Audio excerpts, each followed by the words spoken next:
I died in the year my wife loved me most. With a fortune worth tens of millions, she gave it all up without a second thought. She stayed with me, to perish in a sea of flames. In our final moments, she held my hand, sobbing uncontrollably. I waited so long for you in this life. You have to find me sooner in the next. When I opened my eyes again, I was back 5 years in the past. It was also the time I despised her the most. I rushed to her office, and when I saw her face after so long, I choked out, "Chloe, I'm sorry." A flash of surprise crossed her face, quickly replaced by a look of resignation. "Just say it. How are you planning to torment me this time?" I remember, when that final explosion happened, Chloe never made it out. Always so neat and composed, she knelt beside me and said, "Ethan, don't be afraid. I'm here with you." She was 28 that year, a fortune of tens of millions, and she left it all behind in an instant. She stayed to die with me in that inferno. It was a midsummer evening, the setting sun staining the sky outside the window a blood red. A sweltering breeze drifted into the room. I woke from the dream and sat on the edge of the bed, stunned. The alarm clock in the corner ticked away, and a desk calendar sat silently on the table. I looked down at the pristine wedding band on my ring finger. I squeezed my eyes shut. I had actually gone back 5 years. The raging fire and the soft touch of her hand before I died felt so real. Was this a dream, or was it real? I pinched myself, and a dull ache spread from my thigh. The sound of a car horn from outside snapped me out of my daze. After the initial shock, an unending wave of heartache and regret washed over me. A carefully orchestrated misunderstanding had caused me to hate Chloe for years.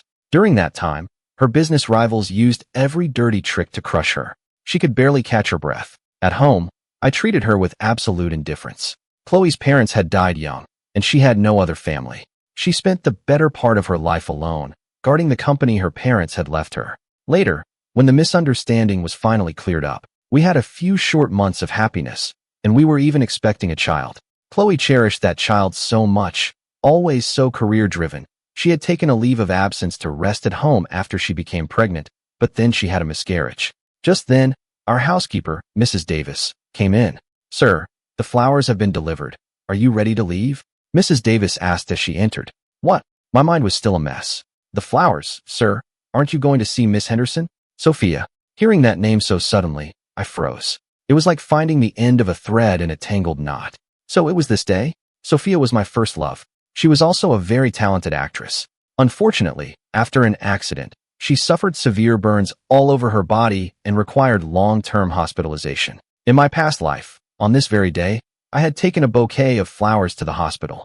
After celebrating Sophia's birthday, I came out of the hospital to see Chloe sitting in her car, a look of utter misery on her face. But I had no intention of explaining anything. I didn't even want to look at her. Chloe spotted me, quickly opened her car door, and hurried after me. "Ethan, today is my birthday." Her voice held a faint glimmer of hope. I stopped and looked back at her coldly. "So?" Chloe's clear eyes stared at me, but she said nothing. I said, "Today is also Sophia's birthday. You destroyed her face and ruined her career just to marry me. What more do you expect from me?" Chloe opened her mouth, her voice weak. "It was just an accident." Hearing that, I scoffed. "If you hadn't invited her that day, she wouldn't be lying in a hospital bed right now. How can you expect me to believe it was an accident?" Chloe fell silent, and finally, she just said to me, "I'm sorry." From that day forward, my relationship with Chloe deteriorated rapidly. We began a long and agonizing Cold War. Only later did I learn that the accident, which even Chloe herself believed was real, was nothing more than a conspiracy to drive us apart. Just then, Mrs. Davis returned, interrupting my thoughts. "Sir, everything is in the car for you. If you don't leave soon, you'll hit traffic." I snapped out of it, hastily threw on my jacket, and got into the car. Because I suddenly realized, this was 5 years ago, there was still time to fix everything. The driver pulled into traffic and said, "The route to the hospital is already backed up, sir. Maybe you should call Miss Henderson and let her know you'll be late." I stared at the changing traffic lights outside the window and said, "Change of plans. Don't go to the hospital. Take me to her office." To be honest, I didn't have much of an impression of Chloe's company. When I was younger and hated her, I never once visited. Later, when I loved her, she was being targeted by her enemies, and it was too dangerous for me to go see her. Which is why I was now standing amidst a cluster of high rises, feeling completely lost. Which one was her building? People passing by gave me curious looks. A man in a nice suit holding a massive bouquet of flowers, looking like he was about to propose. I uneasily pulled out my phone and found Chloe's contact. Just her first and last name. Not even saved as an emergency contact. I hit the call button, expecting it to ring for a while. But she picked up after just 2 rings. Her cool, commanding voice came through the phone. "What is it?" Hearing her voice again, my eyes started to burn, and I could feel my own voice catching in my throat. "Chloe, where's your office? I can't find it." It sounded like Chloe was in a meeting. There was a brief pause on her end, and then I heard her say, "Meeting adjourned." Then she said to me, "Go wait on the sidewalk. I'll be right down." A few minutes later, Chloe emerged from the building. Her slender figure cast a long shadow in the sunlight. She looked elegant and aloof, with an ethereal quality. In contrast, I caught my reflection and saw my disheveled clothes. Damn it, I looked a mess. "What are you doing here?" Her tone was flat, almost icy. I turned around. Chloe was watching me with a cold expression. No matter the occasion, Chloe always looked flawless, like a flower blooming on a cliffside, untouched and pristine. I kept my head down, not daring to meet her eyes. "I'm sorry for bothering you today," she began, but then trailed off. I knew what she was about to say. That today I was supposed to be with Sophia for her birthday, not here. That reminded me. I thrust the flowers into her arms and mumbled, "Happy birthday." There was a long silence. I snuck a glance at her and saw she was staring at the flowers, but she didn't look happy at all. After a moment, a bitter, sarcastic smile touched her lips. "Ethan, she rejected them, didn't she?" "What?" I realized something was wrong, and my eyes fell to the bouquet, my stomach sinking. Oh no, they were ice blue roses. Their meaning is to give you the stars and the sea. Sophia's favorite thing was the stars and the sea. My memories were so jumbled when I woke up. All I could think about was finding Chloe, and I'd completely overlooked these details. "I'm sorry, Thank you for the birthday gift," Chloe cut in, her tone almost stiff. "It's getting late. I'll have the driver take you home." She turned to leave. I quickly grabbed her wrist. "Wait." Chloe clearly hadn't expected it. She lost her footing and stumbled back into my arms. Her body was soft against mine, and she smelled faintly of a fresh perfume. Chloe scrambled to her feet, staring at my hand that had held her, and was silent for a long moment. I clenched my jaw and said stubbornly, "Chloe, I'm not leaving." Her expression was bleak. "Ethan, what new way have you found to torment me this time?" That was a really hard question to answer. In my memory, at this point, Chloe and I had only been married a short time, and I was in the middle of giving her the silent treatment. The fights were almost entirely one-sided. I said the cruelest things I could think of, and even the gifts I gave her on holidays were chosen specifically to hurt her. I was like the boy who cried wolf after so many false alarms. She had stopped believing anything I said. I remembered how in my past life, after the misunderstanding was cleared, my methods had been more direct, more forceful. All it took was pinning her down. This woman, who seemed so cool and distant, was surprisingly easy to win over. But that approach probably wouldn't work now. Besides, Chloe had endured so much pain and injustice. I wanted to make it up to her. After thinking for a moment, I said, "Let me take you out to dinner." Chloe looked down and said coldly, "There's no need. I have to work tonight." I shamelessly followed after her. "Then we'll order in. I'll get you some birthday noodles." Chloe didn't say a word, completely ignoring me. She still held the bouquet tightly in her hand. We passed a trash can, and I expected her to toss the flowers without a second thought, but she didn't. I followed her all the way into her office. A cold takeout container sat on her desk. She hadn't even touched it. Was this how she planned to get through the evening? A sudden pang of sympathy hit me, and I took out my phone and ordered her some noodles. Clear broth, low sodium, no scallions. I got it with tomato beef brisket and some non-spicy vegetable sides. In the past, Chloe always ordered spicy, heavily seasoned food to suit my tastes. It wasn't until much later that I learned she had a sensitive stomach and couldn't handle food that was too spicy, greasy, or salty.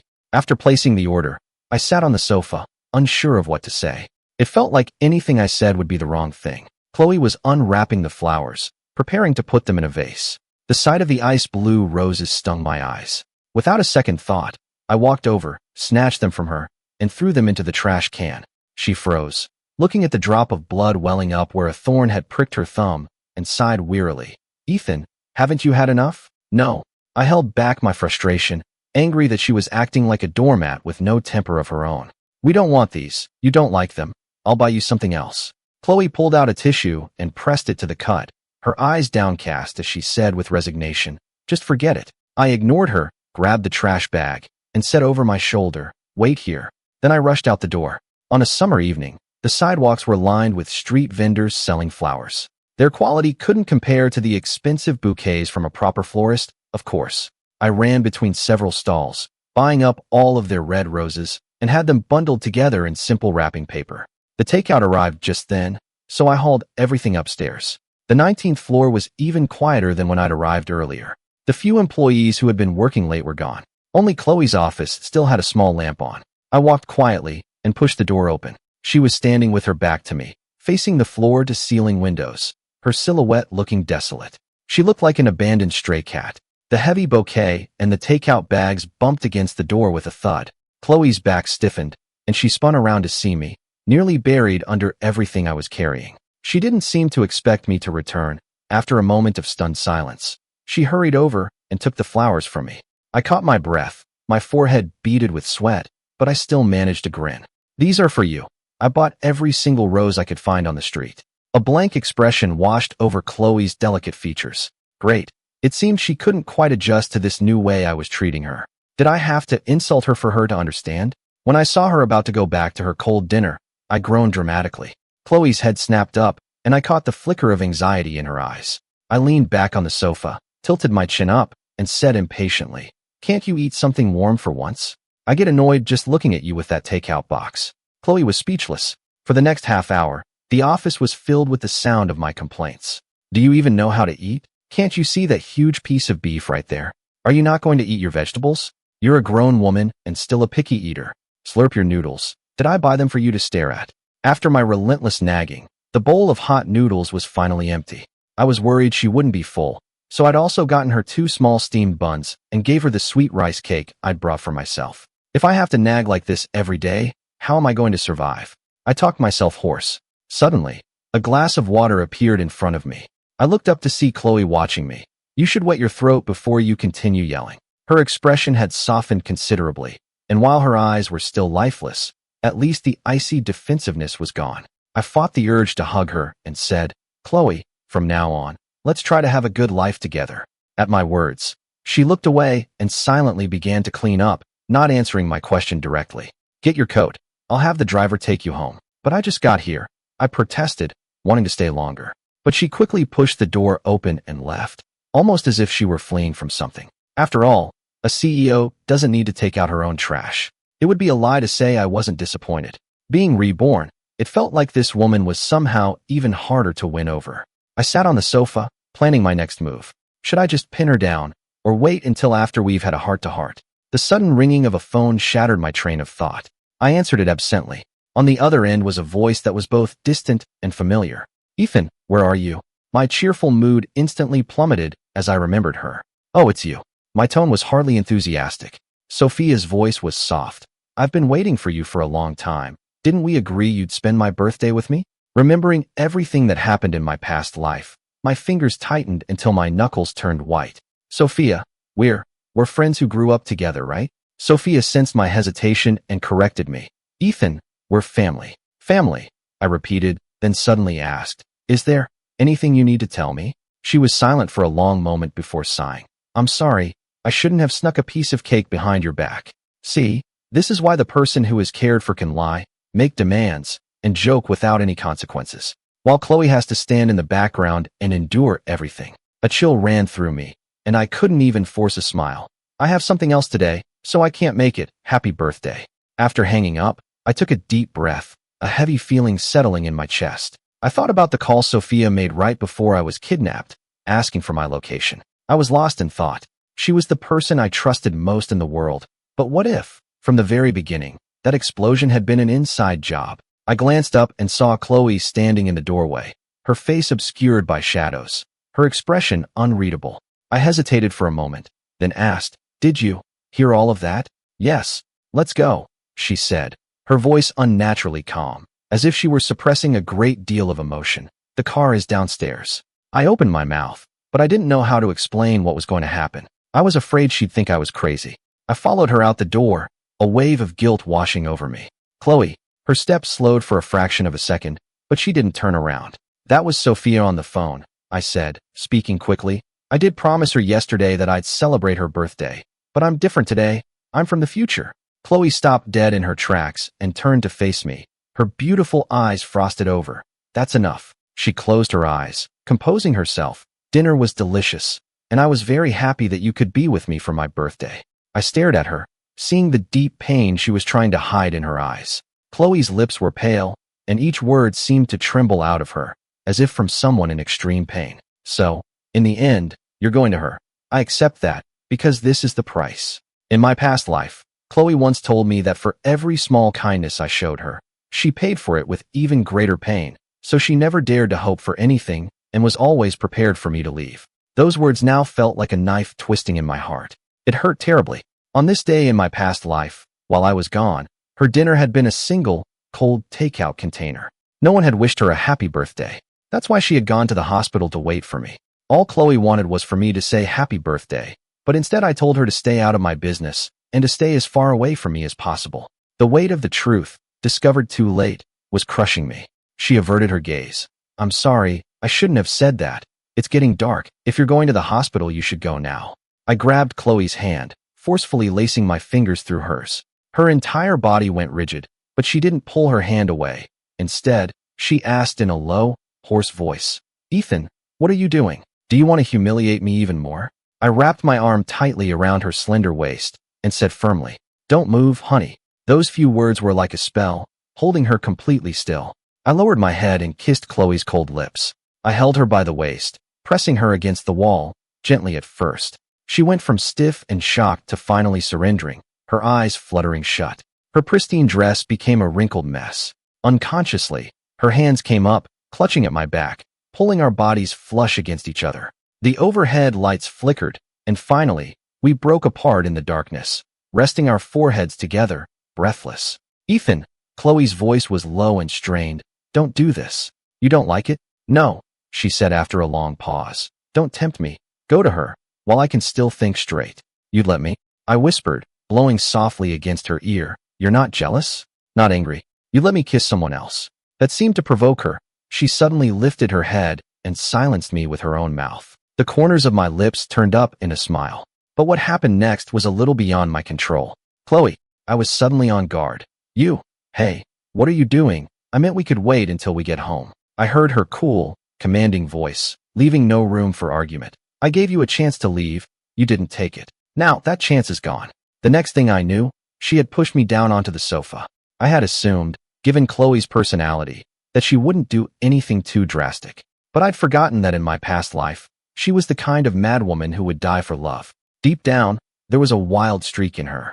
Things went far beyond my expectations. Chloe's weak pleas for mercy were lost between our lips. Ethan, please, be gentle with me. I gritted my teeth and held her tight, a lump forming in my throat. Chloe, I've already picked out a name for our child. I'd thought about it for a long time in my past life, but I never got to tell her. Ethan, don't, she whispered, her voice hoarse. You don't believe me? I was met with a vast silence. She was probably too afraid to even hope that we could have a child together. I said, one boy and one girl. I'll let you choose their nicknames. I didn't realize that the woman who had just regained her composure was once again losing control. The door clicked shut. The wind whispered outside the large windows. The moonlight was bright and clear. On the other side of the door, there were only soft whispers. Later that night, I joked that I didn't want her anymore.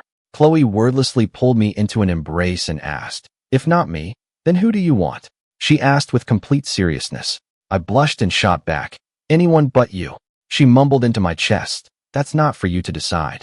That night, my dreams were a tangle of Chloe and the raging fire from my past life. I was lying in a pool of my own blood, explosives strapped to my chest. Chloe ran into the flames, holding me, her body trembling. I could see she was crying, and I could only weakly lift a hand to push her away. Go. Chloe, I told you to go. Don't touch me. I'm begging you.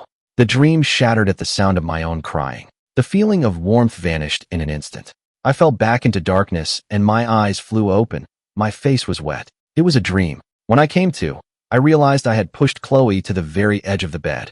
From the look on her face, I had been talking in my sleep. She handed me a tissue but kept her distance, sitting far away from me. Her fingers recoiled from my touch. My heart sank. She had misunderstood. Chloe, I started. I was just dreaming. She was listening intently. I was in a fire, strapped with explosives, and you were there, about to die with me. So that's why I said what I said. Please don't misunderstand. A brief spark of understanding lit up in Chloe's eyes before they went dull and lifeless again. Okay, I believe you. With that, she tucked the blankets around me, picked up her pillow, and started to leave. Chloe, I called after her retreating back. You're lying. She didn't say anything. Fine, go then. I sat up in bed, not feeling like explaining myself. No wonder people say the young are stubborn. This 5 years younger version of Chloe was so obstinate, not nearly as endearing as she was in my past life. After a long silence, the mattress dipped behind me, and Chloe sighed. Let's just sleep. Hold me while we sleep. She obediently settled into my arms. The night was still long, but I stared into the endless darkness, all sleepiness gone. Since my rebirth, too much information had been swirling in my mind. My kidnapper was a businessman whose company had gone bankrupt. He had crossed paths with Chloe before. The accident that had happened to Sophia all those years ago was actually a plot by my uncle to drive a wedge between Chloe and me. These were all things I had learned in the final year of my past life. My movements were always kept private, but I was still abducted in the end. How did they find out where I was? The only possibility was that phone call from Sophia. And in my final moments, Chloe had said, "Thank you, Sophia. Without her, I never would have found you." I was too close to see it then. Looking back now, what role did Sophia, my first love, the person I trusted for over a decade, really play in all of this? Because I hadn't slept well, I felt groggy the next morning. I ended up sleeping until the afternoon. She had clearly anticipated I'd wake up hungry, as lunch was neatly laid out on the table. The house was immaculate, everything in perfect order. After quickly washing up and eating, I went to Chloe's study. It was quiet. Her computer was on, in the middle of a video conference. The late afternoon sun cast a soft glow through the window, falling on Chloe's exquisitely cool face. It softened the cold, distant aura she naturally possessed. My heart skipped a beat. She really was breathtakingly beautiful. Chloe's senses were always sharp. She looked up the instant I opened the door. She froze when she saw what I was wearing. I gave a few awkward coughs and sat down across from her. I opened my phone to find 5 missed calls and more than a dozen texts from Sophia. They were all from late last night. I must have been dead to the world at that point. I didn't even hear the phone ring. Could it be that? I looked at Chloe, a thought forming in my mind. Her gaze was fixed on her work, as if she hadn't noticed I was there. Keep pretending. I crossed my legs and started swinging my foot in her peripheral vision. Chloe's voice faltered mid-sentence. After a brief pause, she said, "That will be all for today." With that, she ended the meeting. She leaned back in her chair, her brow furrowed slightly. Ethan. Oh, so last night it was Ethan, my love, and now it's just Ethan? The air was a little chilly, so I smiled and draped a jacket over her shoulders. So, Miss Sterling, did my phone happen to ring at all last night? Chloe calmly lowered her gaze. I'm not sure. Is that so? I leaned across the desk and tilted her chin up. Even though she was good at hiding it, to me, she was still just a young woman. Ethan, we're at the office. She reminded me in a businesslike tone, but if it weren't for her slightly uneven breathing, I might have actually believed she was completely unaffected. Oh, I said, giving her a light kiss. Do you want more? She was silent for a moment, then said simply, yes. I gave her another kiss. I'll be next door. Wait for you to finish work so we can go home together. After I went back to the other room, I got another call from Sophia. Ethan, I've been discharged from the hospital. Her voice on the other end was hoarse and congested, like she hadn't slept at all. I was taken aback. Why were you discharged? I'm stopping the treatments, she said, her voice low. If it can't be fixed, I'd rather just give up. I want to live a quiet life with you. I frowned, my voice turning cold. There's no chance of that. And besides, I'm married. Then what about me? Sophia asked. What about the promises we made? Is it because my face is ruined? You don't love me anymore because of that. I started to speak, then stopped. You were the one who said we had to break up so the studio would promote you, so you could advance your career. Sophia wouldn't give up, her voice softened. But Ethan, you promised you'd wait for me. And how long was I supposed to wait? I sighed. You had countless chances, but you just kept me waiting. My uncle is the kind of man who will do anything to get what he wants. After I was born, my parents left me with the Miller family and moved abroad to start new families of their own. I was just a pawn to the Miller family. While Sophia was becoming a star on the big screen, I was being backed into a corner by my uncle. That night, I called her over and over, but she kept declining my calls. The next day, I watched her first on-screen kiss, and completely disheartened, I accepted my uncle's proposal. Now, Sophia was asking me over the phone, Have you fallen in love with Chloe? I didn't hesitate for a second. I love her. In the days that followed, I didn't hear from Sophia again. I thought about it a lot. If I wanted to catch the people who killed me in my past life, I would need Chloe's help. The first step was to get her to accept the fact that I had been reborn, so she wouldn't have me committed to a psychiatric hospital. I leaned on my elbows across from Chloe, telling her the story with great enthusiasm. This was the third reincarnation novel I had read to her this month. Chloe listened attentively. If you like it, I can invest in it, have it made into a TV show. It's not about whether I like it. The point is, do you? She looked at my wrinkled shirt and sighed. Whatever you like, I like. I wouldn't let it go. I made my hand into a fist and held it up like a microphone. So tell me, what are your thoughts on the matter? Chloe fell silent. Lately, we had been getting along much better. She was incredibly accommodating, almost to the point of being completely submissive. But I always felt there was some kind of barrier between us. Chloe, I said, pulling my chair closer to sit in front of her, my expression serious. I think it's time I told you. She put down her utensils and gave me her full attention. Go on. I began, my face a mask of deep and bitter sorrow. The truth is, I've been reborn too. There was a long silence. Chloe raised an eyebrow slightly. Her lips pursed. She was trying not to laugh. I pointed at her. See, you don't believe me. Go on, Ethan, she said, the corner of her mouth twitching before she forced it down. I believe you. I decided to just go for it and told her everything that had happened in my past life. At first, she listened as if I were a child telling a fairy tale. She thought it was some new game I was playing, but gradually, her brow furrowed in concentration. I knew I had hit on the truth. The man who stabbed me, his last name was Miller. He used to be an employee at your company, but he left to start his own business. Of course, that was 5 years from now, so I don't know where he is. Also, my uncle was involved. And finally, you have to be careful of. Before I could finish, I was cut off by the shrill ringing of a phone. Chloe and I both saw the name on the screen at the same time. Sophia. I had forgotten to change her contact name to her full name. Chloe's expression immediately hardened, her cold mask slipping back into place as she stood up with her plate. I'll do the dishes. There it was again. That deliberate avoidance. She was still afraid. I gritted my teeth, grabbed my phone, and followed her into the kitchen. Her back was to me as she turned on the faucet. I put the call on speaker. Sophia's familiar voice came through the speaker. Ethan, this might be the last time I ever call you. In the background, I could hear the sound of howling wind. I immediately tensed up. Where are you?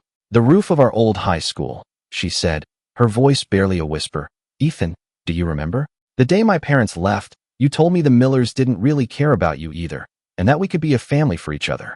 When I was 18, I was going to jump from this roof, but you stopped me. Her voice was soft, tinged with regret. Now that you don't want me anymore, I feel like there's no reason to go on living. Sophia, don't do anything rash, I said, my mind racing as I grabbed my coat. Wait for me. I'm on my way. After hanging up, I turned to see Chloe still standing at the sink, her back to me. It was as if she hadn't heard a thing. The only sound was the running water.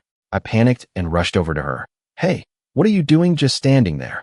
Get changed. She stumbled as I pulled her, her beautiful eyes wide with surprise. Get changed? It wouldn't be right for me to go alone. I'm a married man. I impatiently pulled out my phone, speaking rapidly. Chloe, I'm giving you 10 seconds to take off that apron. I'm calling the police. Sophia has lost her mind. The students are still in class. What's she thinking, jumping in front of all those people? I'm ready. Chloe was already standing by the door, ready to go. I blinked. Wow, that was fast. The police were already on the scene when we arrived. They told me not to have any further contact with Sophia. With that small bit of hope to cling to, she was unlikely to do anything rash for the moment. And that gave them enough time to evacuate the students from the school. We arrived at the scene shortly after. The wind was strong on the roof, but it did little to dispel the summer heat. The campus was eerily quiet. The police kept their distance, staying about 15 feet away from Sophia, afraid to get any closer. A police officer pulled me onto the roof. Mr. Miller, she insists on seeing you. We need you to stall for time. The negotiators are on their way. I glanced at Chloe, who was being held back behind the police tape. She gave me a nod. I took a deep breath, walked up the steps to the ledge, and called out, Sophia. The figure sitting on the edge of the roof stirred and turned her head. I could see the scarred side of her face. Ethan, you came. Looking at her, I felt a strange sense of dislocation. It felt like I hadn't seen her in a very long time. In my past life, after Chloe and I had cleared up our misunderstanding, we had visited her a few times, but Sophia had been very hostile. I suppose when you've hated someone for so many years, it's hard to let go of that hatred, even when you find out they weren't the one who hurt you. And later, When Chloe was being attacked from all sides and things became tense, I stayed home, too afraid to go out. Between this life and the last, it had probably been over a year since I'd seen her. Sophia, can you please come down from there? Sophia ignored my question and just kept looking at me. I'm sorry. Her gaze shifted to Chloe, who was waiting for me beyond the crowd. You were right.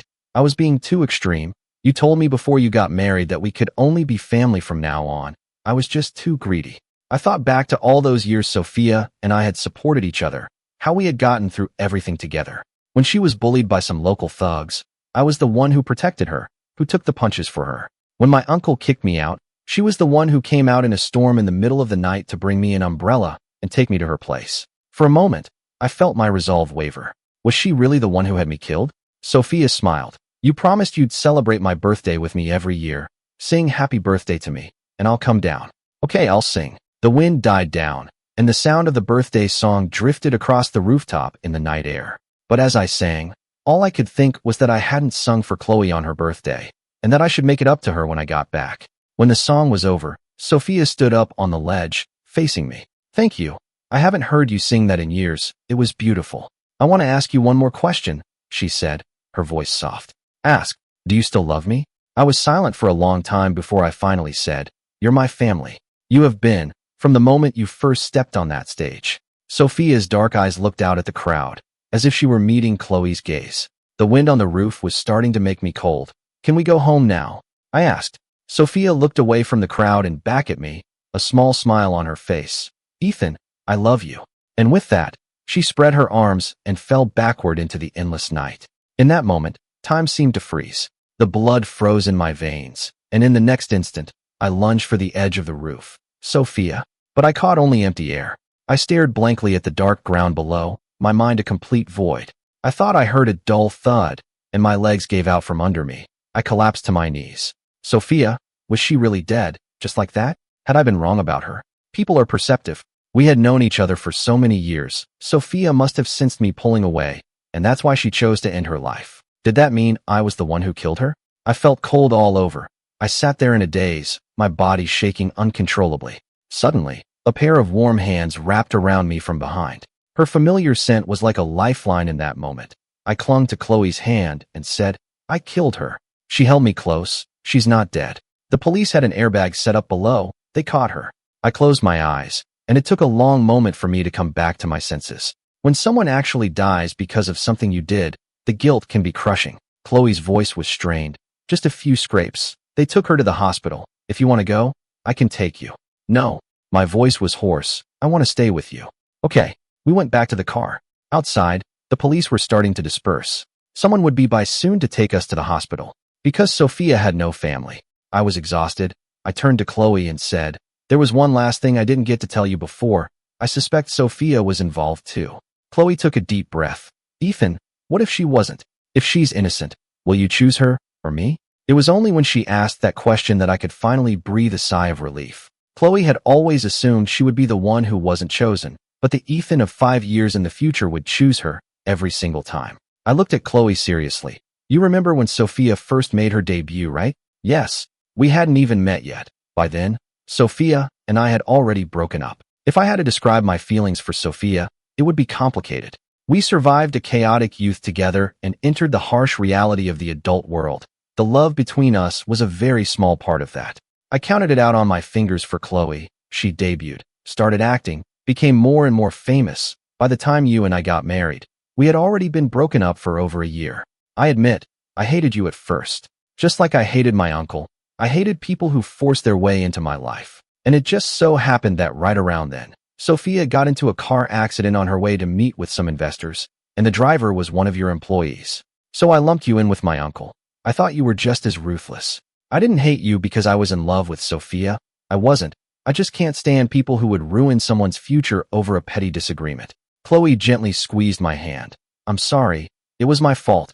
I wasn't careful enough. No, I said, kissing her on the forehead. I told you, it was my uncle's fault. You did nothing wrong. And if anyone dares to say otherwise, I'll fight them. She was quiet for a moment, then said, thank you. For what? It's the first time anyone has ever been protective of me. Hearing that, I felt another pang of guilt. Chloe's family was rarely mentioned in our circles. She really didn't have anyone to protect her.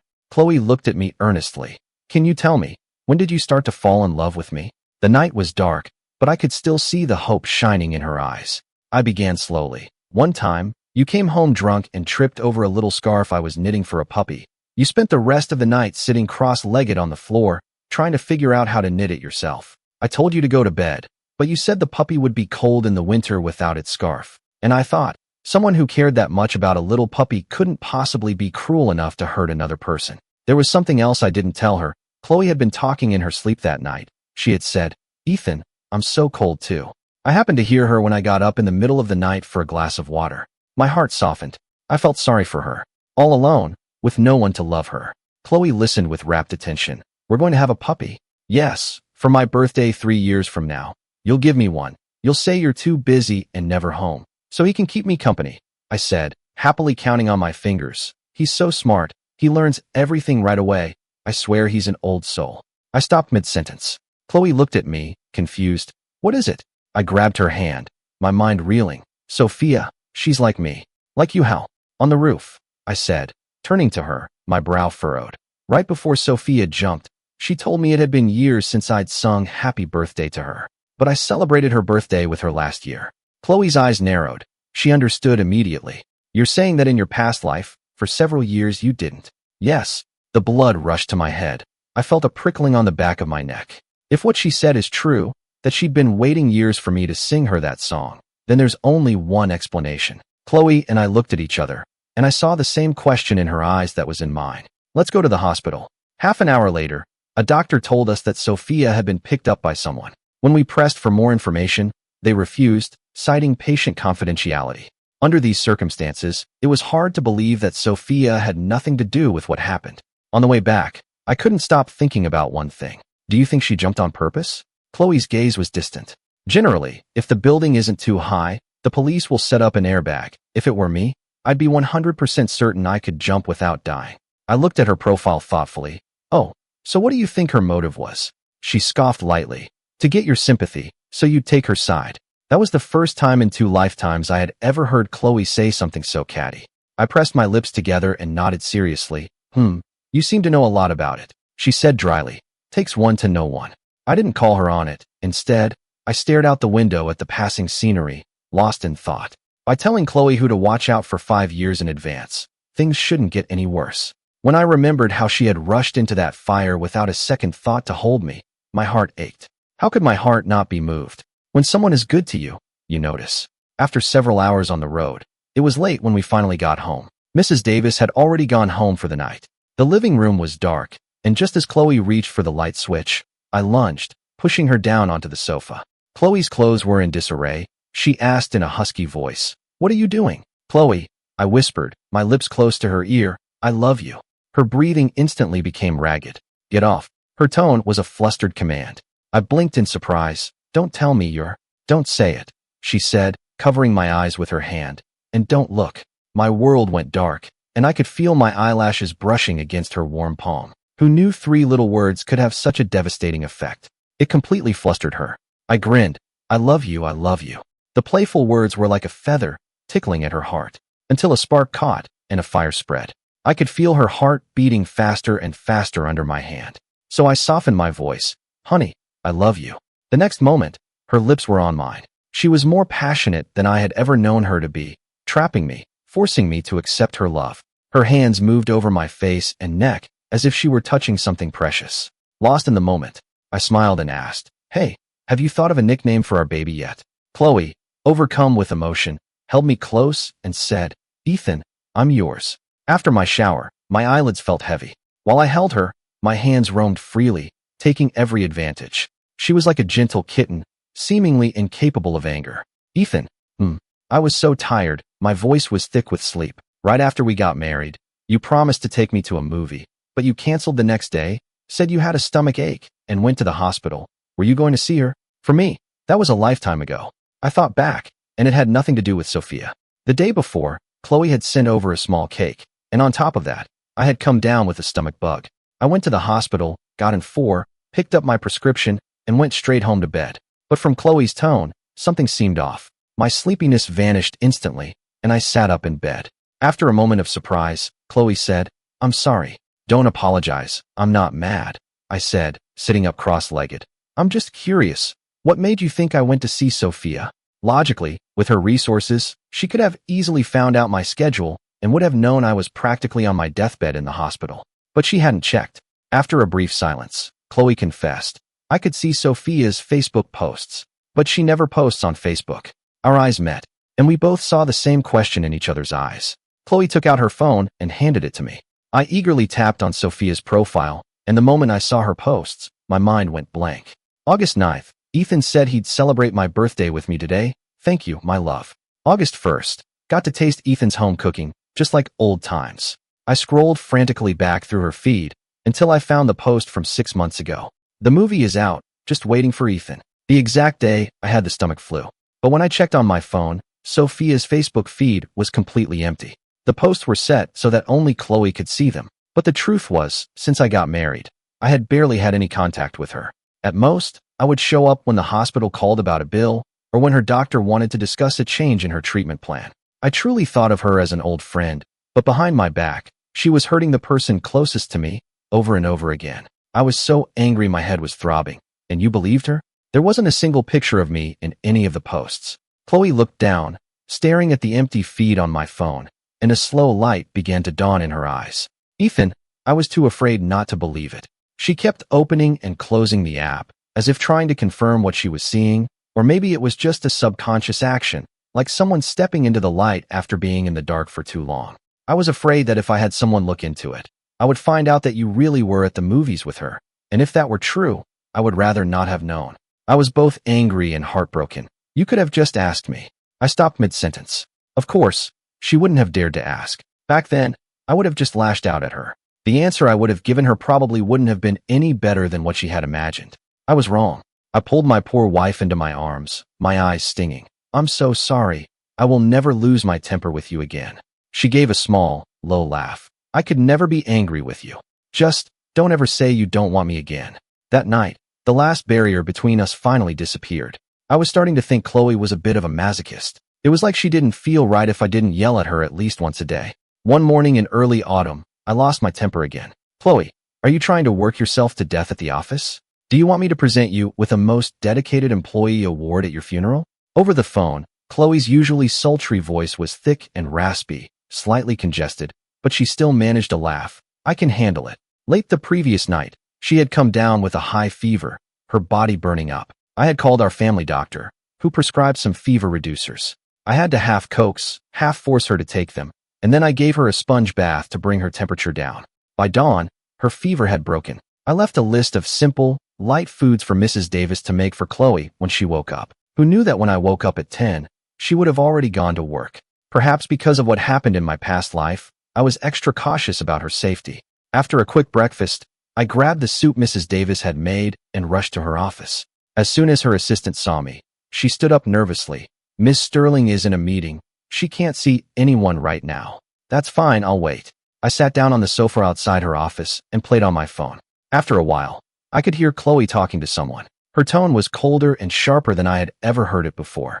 "I gave you a chance. You're the one who didn't take it. Miss Sterling, you're deliberately setting me up to fail." Chloe laughed softly. "And so what if I am? You're being unreasonable. I'm a businesswoman. I'm only interested in profit. I don't waste my time with reason." I rested my chin in my hand, listening intently. Her assistant looked like she was about to have a heart attack. The door was suddenly flung open, and an angry middle-aged man stormed out. As he left, his eyes met mine for a second, and I froze. Mr. Miller, wasn't he the man who had stabbed me in my past life? Had Chloe already started making her move? 10 years early, she really was a woman of action. The assistant, her forehead beaded with sweat, announced loudly, "Miss Sterling, your husband is here."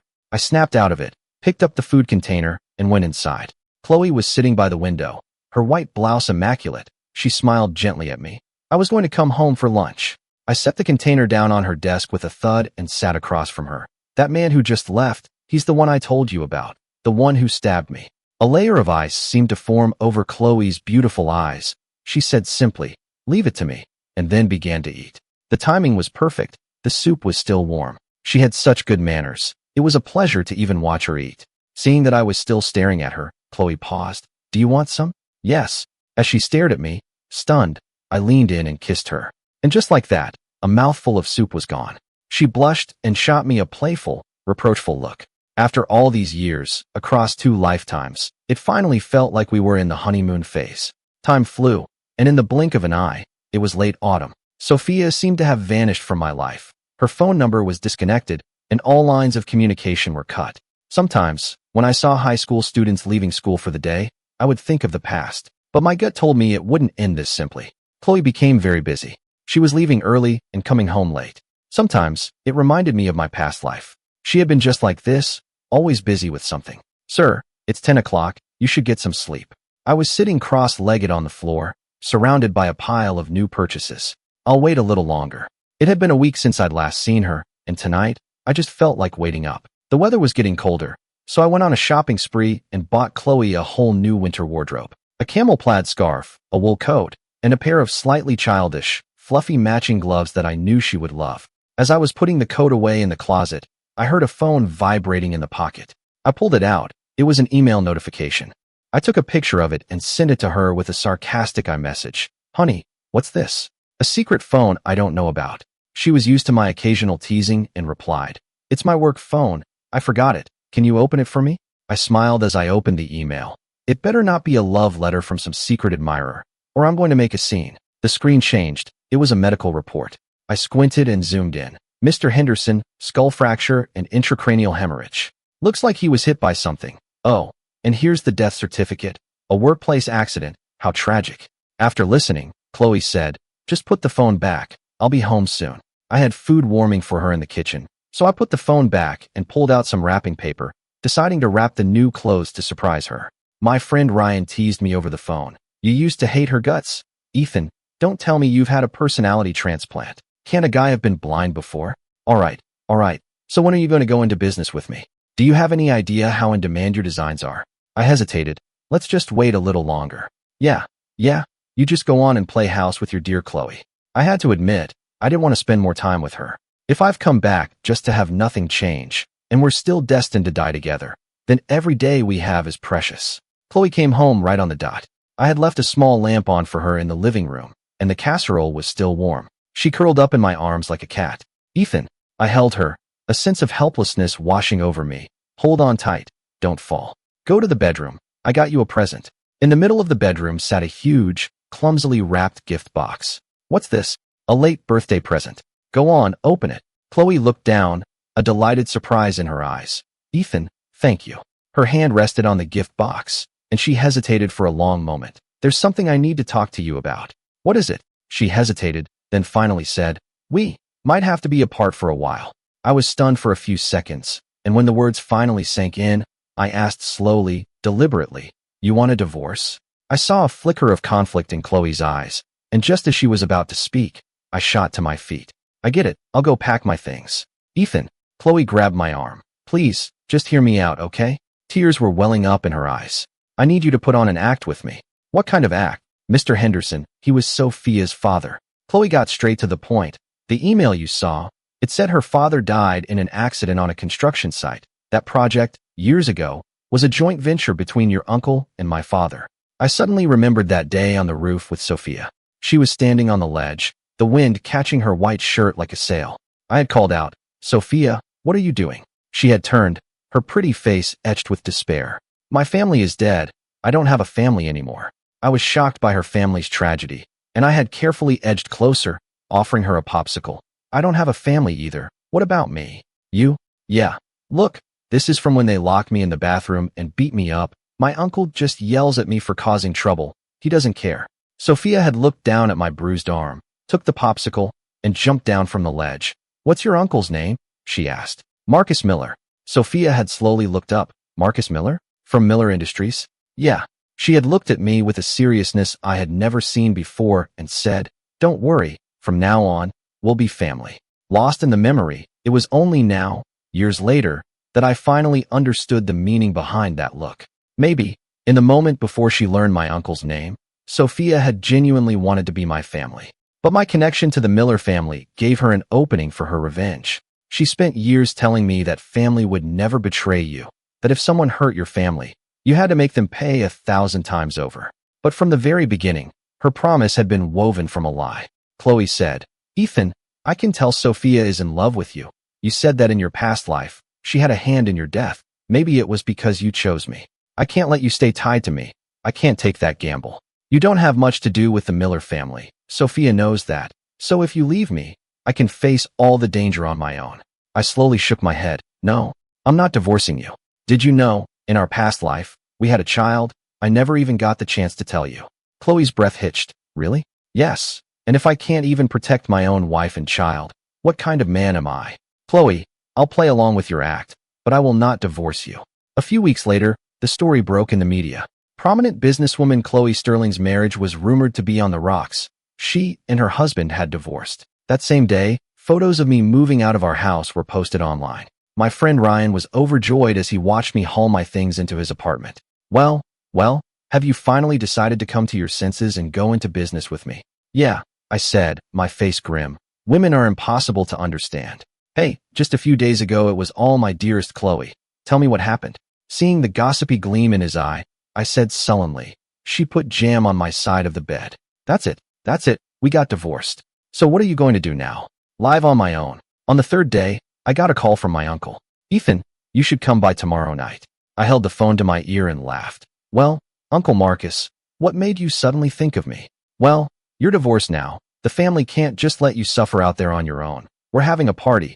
It's a good chance to help you find someone new. You certainly are well informed. So, are you coming or not?" "I'll be there." After I hung up, Ryan looked at me with concern. "Didn't you cut ties with your parents years ago? What do you care about their family affairs? Blood is thicker than water. Even if I don't want anything to do with them, some people still want to harm me."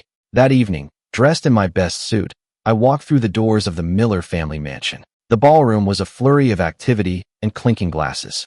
The moment I walked in, all eyes turned to me, and a wave of whispers went through the crowd. "So that's the youngest Miller son? He doesn't seem like much." "Well, his parents don't care about him. Who else is going to? Maybe you should have your daughter give it a try. Marrying into the Miller family would save her a decade of hard work." "Get lost." I was making my way through the crowd when I rounded a corner and heard a familiar voice. "It's been a while." I followed the sound of the voice and saw Chloe, holding a glass of wine, laughing and talking in the middle of a crowd. She was always the center of attention. Now that word of her divorce was out, she was surrounded by a flock of eager businessmen. She must be thrilled. The crowd noticed me, and the chatter died down. "Miss Sterling, perhaps you two would like to catch up." Chloe gave me a cold glance and then looked away. "There's no need. We have nothing to do with each other anymore." I took a glass of champagne from a passing waiter and walked over. A path cleared before me, as if people were afraid we were about to start a fight, and they didn't want to get caught in the middle. Chloe's shimmering gaze fell on me, and for a moment, she seemed to forget her lines. I smiled. "Just wanted to say hello. I hope you don't mind, Miss Sterling." She snapped out of it, her eyes lingering on me for a moment before she said, "Not at all."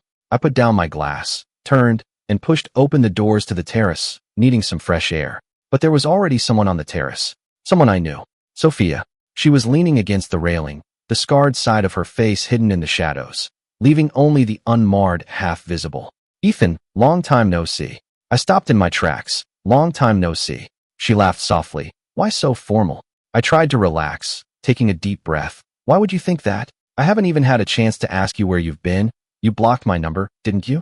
You've gotten bold." I patted her on the shoulder playfully, just like I used to. Suddenly, the light from the doorway was blocked. I glanced over and saw Chloe leaning casually against the doorframe, watching us. Sophia was now completely in shadow. I had surgery. Surgery. She leaned forward slightly, and the dim light illuminated her face. The scarred skin had been mostly repaired. "Look closely. Do I look the same as I used to?" I stared at her, speechless for a moment, before finally saying, "The same." "So can we." I took a step back, putting some distance between us. "I'm happy for you. I really am." The door was suddenly pushed open, and my uncle came in, leading a group of guests. "Come, let me introduce you all.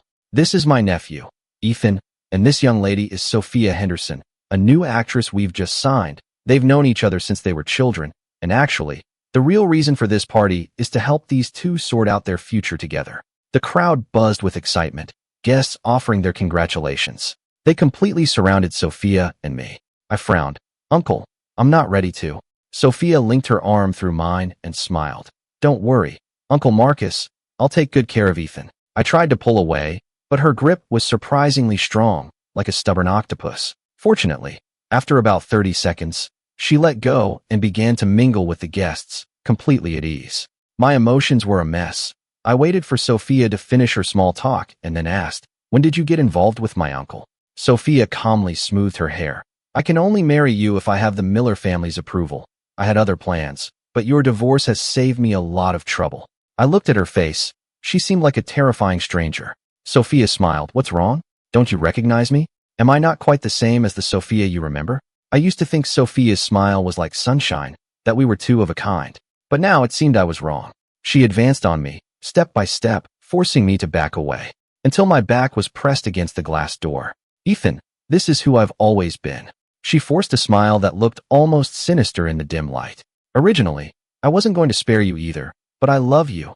As long as you come back to me, we can be just like we were before. You don't want to die with Chloe again, like you did in your past life, do you?" So it was her. I clenched my jaw, my hand found the doorknob behind me, and with a slight push, the door opened. The light, cheerful sound of violins from the party drifted in. The space was instantly flooded with light. "Sophia, this time, I won't let you get away with it." It wasn't until I was back in the crowd that I realized I was covered in a cold sweat. I leaned against the staircase for a moment. Then, following my memory, I went up to the second floor. At the end of the hall was my old room. I wanted to go inside and rest for a bit. I had barely opened the door when a soft body tackled me onto the bed. A familiar scent filled the air, and Chloe's soft, sultry voice, tinged with the smell of alcohol, whispered in my ear. "Where did she touch you?" "My shoulder." Instantly, a searing kiss landed on my shoulder. Lingering and passionate. Chloe said nothing, patiently and meticulously kissing away the memory of the other woman's touch, replacing it with her own brand, until finally, she found my lips and began to nip at them. We kissed in the dark. After a long moment, I whispered, "Are you jealous?" "Furious." Chloe's voice was muffled. "No one else is allowed to touch you, no one." And with that, she bit down on my shoulder. "Hey." I pushed her away. "We have to go back downstairs later. How am I going to explain a bite mark on my shoulder?" Chloe frowned, clearly unconvinced. I said, "They'll say I just got divorced and immediately jumped into a relationship with Sophia. Do you want to hear that kind of gossip?" She was silent for a moment. "No." "Then you need to control yourself," I said, stroking her hair. "Sophia has teamed up with my uncle, and she's even figured out my situation. She'll be prepared for whatever you have planned. Are you sure you can handle it?" "Ethan." "Yes. If the Miller family is destroyed because of this, what will you do?" So that's what she was worried about. I took Chloe's hand. My parents had an arranged marriage for business. They hated each other. The year I was born, they left me with my uncle and moved overseas. My uncle used me as a tool to consolidate power for the family. If it wasn't for you, I would probably be dead by now. So don't worry about me," I said, hooking my finger around her ring finger. I saw she had put her wedding ring back on at some point, and a warmth spread through my chest. If the Miller family really falls, it will be because of my uncle's wicked deeds. He'll be getting what he deserves. For the next few months, my life returned to normal. After all, since I became an adult, I had never taken a dime from the Miller family. I had supported myself through work and school, and I had become a successful designer. Other than being forced to go on arranged dates with Sophia by my uncle, my life was relatively peaceful. Ryan was extremely unhappy about it. "You've already cut ties with them. Why are you still letting them push you around?" I didn't explain. Sophia knew my situation, and if I didn't do what she wanted, she would get my uncle to cause trouble for Chloe. I had to keep them placated until Chloe was ready to take them both down. And Sophia let me choose the locations for our dates, so I always picked crowded public places during the day, which was relatively safe. Ryan loved to watch TV, and lately, Chloe had been appearing on the business news channels a lot. He cursed her out every time he saw her. "Ethan, you have to let me approve your next wife," he said, pointing the remote at the screen like he had Parkinson's, his voice cracking as he pointed at Chloe's face. "A woman like that, you can tell she's no good just by looking at her. If I let you marry someone like that, I'll eat my own shoe."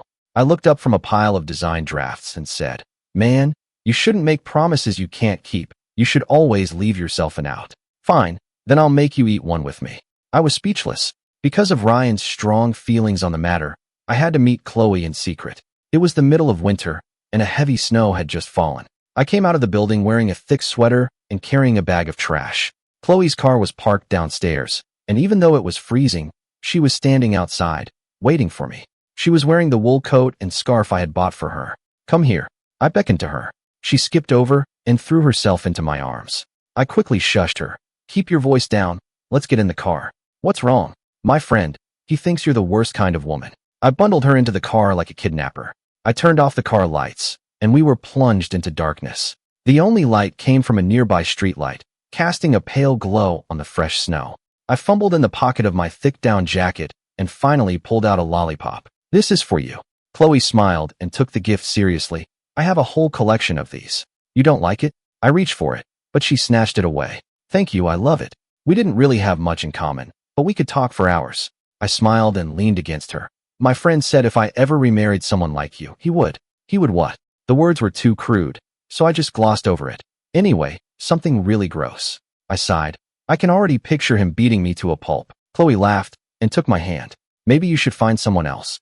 Chloe, I gave her a light shove. What are you talking about? She looked down and silently squeezed my hand. Her fingers were long and perfect, but a little cold. I don't know what was wrong with me lately, but I kept having nightmares. I kept dreaming that Chloe was telling me to live a good life on my own. Ethan, I'm just saying, what if, she paused. What if one day, we were suddenly separated? I cut her off before she could finish. We won't be. I kissed her hair and sighed. Never. We will never be separated. The next morning, I emerged from my room with dark circles under my eyes. Ryan was eating a breakfast sandwich. I saw you get into a fancy car last night. I kept quiet. He rolled his eyes. Great. You went crawling back to your ex, and she humiliated you again, didn't she? You're pathetic. It's not like that. She's actually... Stop, he said, cleaning out his ear. If I hear you say one more good thing about her, I'm kicking you out. I gave up trying to argue and took a sip of my coffee. I stared at my friend, my cheeks puffed out. He said, Swallow, did that woman scramble your brains so much you forgot how to eat? I spit out my coffee. I sprayed it all over him, and before he could start yelling, I was already at the door, pulling on my coat. He stood there, covered in coffee, and yelled, Are you crazy? My face was pale. Chloe's pregnant. So, what's her being pregnant got to do with you? Ryan stopped mid-sentence, his voice cracking. It's yours. Mine. He suddenly fell silent. Oh, damn. A few minutes later, we were in a taxi. Chloe hadn't looked well when she came to see me yesterday, and she hadn't wanted the lollipop. It was all my fault for being so careless. It was her first pregnancy. She wouldn't know what to expect, but I had seen it before in my past life. The girl was clearly pregnant. Just then, Sophia called. Ethan, where are you? I had completely forgotten about my date with her today. I'm sorry, something's come up. Where are you? Send me the address. Ryan knew I didn't want to talk to her, so he grabbed my phone and turned it off. It was better that way, safer. I sighed. Keep this a secret for me. I don't want the Miller family to find out. After a moment, he asked, So you're just going to let her have it? Yes. All right then, but you're divorced. She'll probably find a new dad for the kid. Shut up. The news was on the radio in the taxi. We both listened for a moment, then fell silent. There was trouble with the Miller family. The story had broken that morning. It was about a serious safety accident at a construction site years ago. The Sterling family, who had been partners on the project, were also implicated. Ryan looked at me with concern. I shook my head. I'm fine. I hadn't expected Chloe to move so quickly. The other scandals that followed about the Miller family were like the straws that broke the camel's back. It was only a matter of time before the whole thing came crashing down. I remembered how in my past life, my uncle had been the mastermind behind the explosion, how he had manipulated Mr. Miller, and the anxiety I had been feeling for so long finally began to ease. This time, it was 10 years earlier. Chloe's company was at its peak, and my uncle's empire hadn't grown to its terrifying full strength yet. Something like that couldn't happen again, could it? The traffic wasn't bad, and the driver was steady. About halfway there, my eyelids started to feel heavy. I decided to lean against Ryan for a quick nap. Wake me when we get there. I passed out before I could hear his reply. After a while, a voice seemed to come from far away. Ethan, you better open your damn eyes. The harsh sound of scraping metal woke me from a deep sleep. My limbs felt heavy as lead. I slowly opened my eyes to see concrete pillars, and Ryan leaning against one of them. The wind blew, carrying the pungent smell of industrial oil and damp earth. I dazedly climbed to my feet. Ryan was kicking his legs futilely, a creaking sound coming from behind him. Oh, thank God. Hurry up and untie me. Realizing we were in a strange place, and that he was tied up, I hurried over and knelt down. I saw the thick rope binding him. A wave of familiar memories washed over me, and I shot my head up, looking around, a cold sweat breaking out on my skin. Wasn't this the abandoned factory where I had died in my past life? The rope was tied in a dead knot. I couldn't untie it. I could only try to saw through it.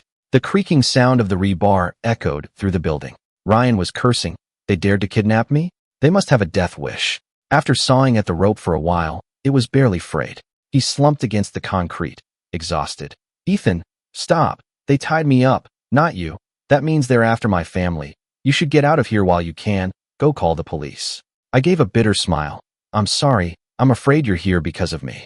What do you mean? Before I could answer, Sophia's voice came from behind us. Your friend is certainly loud.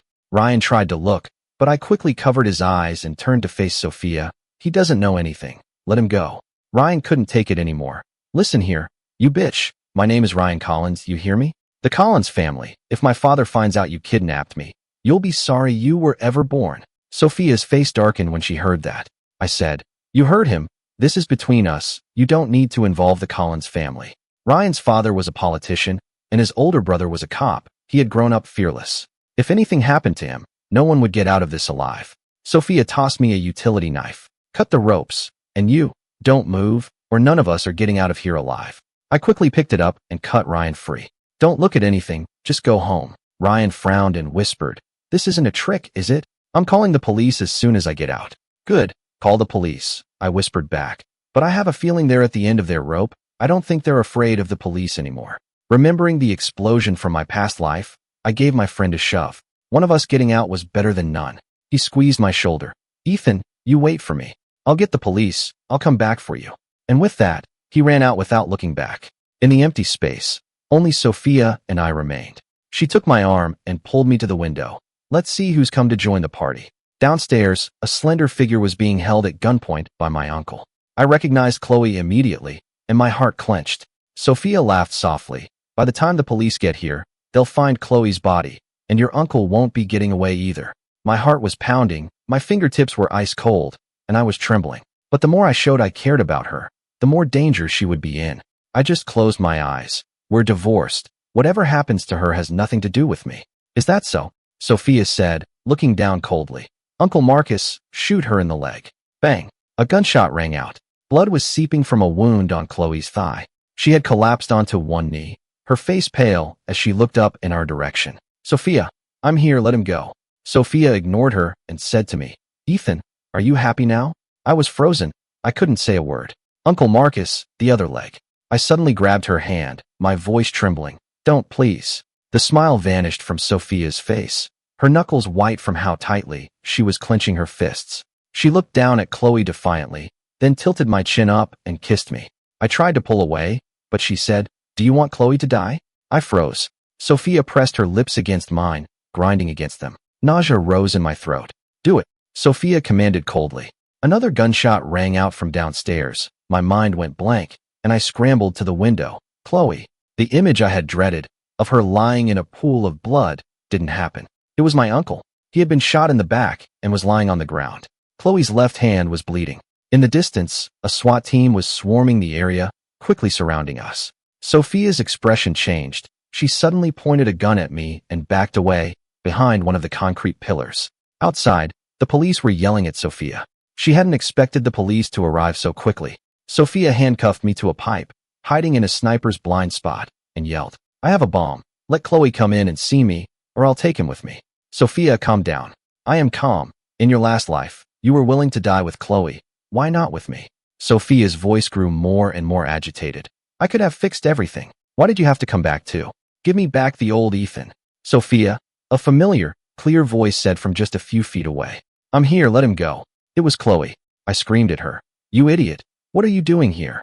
The blood on her leg had dried, and her hand was bandaged. She looked even worse than she had in my past life. From the moment she set foot on the second floor, her eyes were locked on me, terrified that something would happen to me. Sophia pulled me back a few steps, pointing the gun at Chloe. Chloe, this time, let's play a different kind of game. She pointed to a leather jacket lying nearby and said to Chloe, Put it on. I knew that jacket all too well. No, you can't wear that. I screamed, my voice cracking. You can't. Sophia laughed, a wild, excited sound. Ethan, in your last life, Chloe dared to die holding you. What about you? How much do you love her? No, I snarled, struggling violently against the handcuffs. Sophia sneered. I've waited a long time for this day. Today, either she dies, or you do. Chloe hadn't heard our hushed exchange. Stay away from him, she said. I'll put it on. Chloe, just go. I screamed until my voice was raw. Please. As if she hadn't heard me, Chloe quickly slipped on the jacket. A single beep. The countdown began. I closed my eyes in despair. Sophia gave me a shove forward. Ethan, make a choice. I stood between them, and when I took a step toward Chloe, she took half a step back. Ethan, don't come any closer, Chloe warned me gravely. It's a bomb. I froze, not daring to move another inch. I wasn't afraid to die, but choosing Chloe right now, in front of Sophia, would only escalate the situation. It might even make her detonate the bomb early. Admit it, Ethan, Sophia taunted. You only love yourself. You're just as selfish and cold-hearted as your uncle. Sophia sneered from the side. Chloe backed up toward the window. She glanced at me, then said, Sophia, I am truly sorry about what happened to your father. You don't have the right to talk about my father. Sophia, who had been enjoying the show, was suddenly enraged and took a step forward. Do any of you rich kids, born with a silver spoon in your mouth, have a single sincere bone in your body? But your father wasn't following safety protocols. He wasn't wearing a hard hat, and we did provide compensation. Shut up. A cold, sarcastic smile played on Chloe's lips. You're just as incompetent as the rest of them. I was shaking all over. The whole world had gone mad. Every word Chloe said was like a dagger twisting in Sophia's deepest wound. Did she have a death wish? Sophia pulled a lighter from somewhere, threw it to the ground, and the floor instantly erupted in flames. So that was the smell of gasoline I'd noticed. Sophia must have poured it earlier. It was all of you. You ruined my life. Sophia advanced on me, her eyes bloodshot. Her partially reconstructed face looked grotesque in the firelight. Ethan, why didn't you choose me? If you had just told me you didn't like the scars, I wouldn't have been so cruel to myself. It was like a bucket of ice water had been dumped over my head. She had done it to herself. You're insane. Yes. And if I hadn't, how else could I have used your guilt to get information on Chloe? After years of hiding, Sophia finally tore off her gentle mask, revealing the paranoid, obsessive person underneath. Her laugh was like a broken bellows, harsh and grating. Ethan, if you had chosen me, it wouldn't have ended like this. You have only yourself to blame. Now come to hell with me. She pulled out a remote detonator. Without thinking, I grabbed the gun from her and shot the handcuffs. I spun around and lunged for Sophia, trying to get the remote. Ethan, Chloe screamed my name, and in the next instant, bang. With the sound of shattering glass, everything went silent. A loud ringing. The sharp ringing in my ears was like a needle piercing my brain. In front of me, Chloe's face was drained of all color. She was saying something to me. I felt like I had been blown to pieces.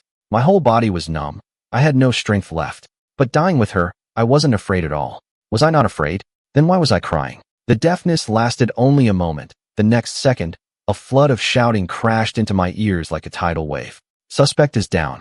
Body located on the second floor of the abandoned factory. Team 1 reporting. The device is intact. Hostage is secure. No other explosive devices found on site. The fire is spreading. All units evacuate with the hostage immediately. I was being helped out, and as I left, I looked back and saw Sophia lying on the floor, facing me. Dead. The cold air cleared the smoke from my lungs. Sirens wailed in the distance. The flashing red and blue lights illuminated the setting sun. Ryan's cursing voice was like music to my ears. It's the 21st century for crying out loud. How many crime crackdowns have we had? And these psychos are still playing with bombs. Every last one of these criminals should be locked up for life, or get the death penalty. One bullet, and their own mothers wouldn't recognize them. Bro, they got them all. Don't let any of them get away. All right, go check on Ethan. We'll handle the rest. Ryan spotted me kneeling in the snow and yelled, Ethan, get up. Go check on your wife and kid. Chloe, who was nearby helping the bomb squad, suddenly blushed. I walked straight to her. I picked up Chloe, who had just been freed from the bomb vest, and carried her expressionlessly to the car. Hey, who do you think you are? You can't just. Slam. The car door slammed shut, cutting off Ryan's protest. I stared at her, my face grim. Chloe shrank back into the corner. Don't look at me like that. You're scaring me. If you were so scared, why did you come? Did you think this was some kind of game? I let loose a torrent of angry words. Tears immediately welled up in Chloe's eyes. That was a bomb. I was so angry the veins in my forehead were throbbing. What if Sophia had pushed the button? She closed her eyes and slumped against me. Oh dear, I think I'm going to faint. I was speechless. I took a deep breath, holding it in until the veins on my forehead felt like they were going to burst. It was only then that I noticed her hands were shaking. I'm sorry. I shouldn't have yelled. I held her tightly, trying to keep my voice steady. Thank God, we were both still alive. Are your wounds bandaged? She asked. She had been wearing a bulletproof vest, and with my uncle's poor aim, she had only gotten a few scrapes. I, on the other hand, was covered in cuts and bruises. Yes. I don't believe you. Let me see. I didn't know whether to laugh or cry. It's on my upper thigh. She immediately started trying to pull down my pants. We're married. What are you so shy about? Ryan's voice came, muffled, through the car window. What are you two doing in there? He yanked open the car door. Light flooded the car. Chloe was kneeling between my legs, her hands on my belt, which was half unbuckled. Ryan stood there, phone in hand, and stared at us with a blank expression for 3 seconds before slowly closing the door. Yeah, is this animal control? I'd like to report a case of public indecency. When Chloe and I renewed our vows, Ryan sat at the head table. He barely touched his food. When it was his turn for a toast, Chloe said sweetly, I've heard Ethan talk so much about you. He once told me that if he were to remarry me, something terrible might happen. Her inquisitive gaze fell on him, and he remembered his bold declaration. If he remarries her, I'll eat my own shoe. He looked at me, and I looked at him. We were both speechless. I had only mentioned it in passing. Who knew Chloe had such a good memory? Ryan laughed nervously and raised his glass. Well, that's all in the past, so I'd just like to propose a toast to the happy couple. May you have a long and happy life together. Chloe smiled. Thank you. After the toast, I muttered to her. That was in the past. Why did you have to bring it up? She smiled. I was curious. Really? Yes. I hesitated for a moment. Then a wide grin spread across my face. Come closer. I'll whisper it to you. I put my arm around her and whispered in her ear. Chloe covered her ears, blushing as if I'd said something scandalous. I was laughing so hard my stomach hurt. Can you imagine if he actually did it and made me join him? What would we do then? Could you ever show your face in public again? My happy laughter echoed through the hall. Chloe just watched me, her eyes so full of tenderness it could make your heart melt. After the reception, the guests were free to enjoy the beachside resort. In the evening, Chloe changed out of her wedding dress and into some comfortable clothes and a wide-brimmed sun hat, and skipped along the sand. You used to always ask me to come to the beach with you, but we never did. Before? You mean? Chloe asked, confused. Oh, the you from 5 years in the future, I blurted out. Chloe frowned. She sounds old. Not at all, I said, savoring the memory, more sophisticated. That night, as soon as I entered our bedroom, I was apprehended. A dangerous presence loomed behind me. Click. I was handcuffed. Chloe's cool voice was laced with desire. Does she know you as well as I do? I froze, and suddenly I understood why she had been acting so strangely all day. She was jealous.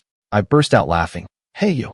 Chloe's eyes were captivating, her gaze sultry. Ethan, who do you like more, me or her? You don't talk like that. You're defending her?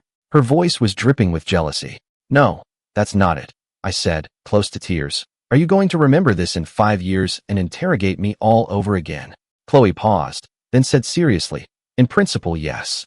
Why do I have to suffer because the two of you are competing? She ignored me, staring at my reflection in the mirror with a blank expression. I'd love for her to see this. I covered my face in embarrassment. Don't say that. Chloe kissed me, whispering possessively, Ethan, you're mine. The night grew late.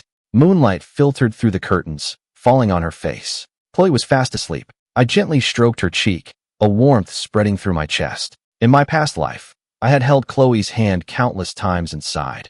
If only we had gotten together sooner. For 5 long years, we had lived like 2 miserable strangers. During those 5 years, I think, I must have had feelings for her. On the nights when she would quietly pull the blanket over me, there were moments when I wanted to pull her close and say, let's make up. But Sophia's accident had become a thorn in my side. Every time I felt that flutter in my chest, a feeling I wouldn't even admit to myself, that thorn would dig deeper, reminding me that Chloe had hurt my family. Perhaps because those feelings had been suppressed for so long. When the misunderstanding was finally cleared, they came rushing out, leading to that brief, intense, romantic time we had together. I had been in love with her for much longer than I ever realized. Ethan, why are you awake? Chloe's voice was still thick with sleep. I cupped her face in my hands, leaned in, and gave her the lightest of kisses. I love you.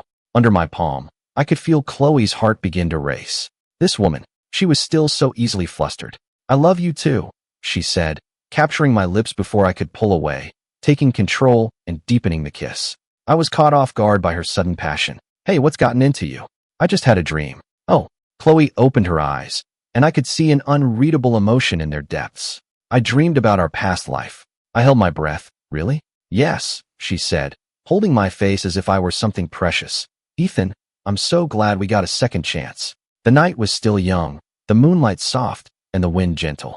A warm fragrance drifted on the breeze, and the curtains stirred, brushing against the wind chimes in the corner. It was the sound of our hearts beating in unison. I was a gentle ocean, holding the moon in my arms, and I whispered, "When did you first fall in love with me? Was it when we got married?" And the moon replied, "No, I've loved you for a long, long time."